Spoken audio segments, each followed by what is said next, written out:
օրենքի շահառու են հանդիսանալու այն անձին, որոնց վարելու իրավունքը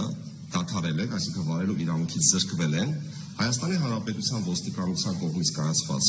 եւ ուժի մեջ մտած վարչական ակտով։ Երկրորդ շատ կարևոր նախապայմանը այն է, որ այդ վարելու իրավունքը պետք է անձին տրամադրված լինի Հայաստանի Հանրապետության իրավասու մարմինների կողմից։ Երկու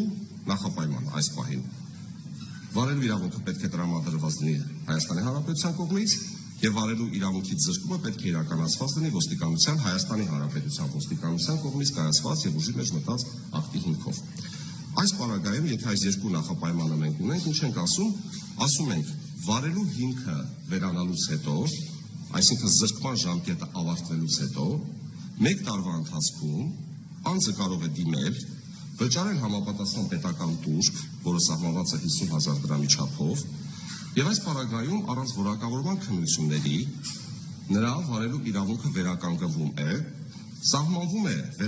վերականգնման օրվանից սկսած 1 տարվա փորձաշրջան, մարդը կարող է ունենալ 1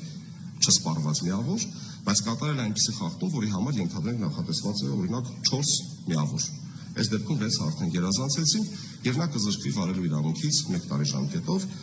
եւ ասեմ նաեւ, որ այս հնարավորությունից անձը կարող է օգտվել բացառապես 1 անգամ։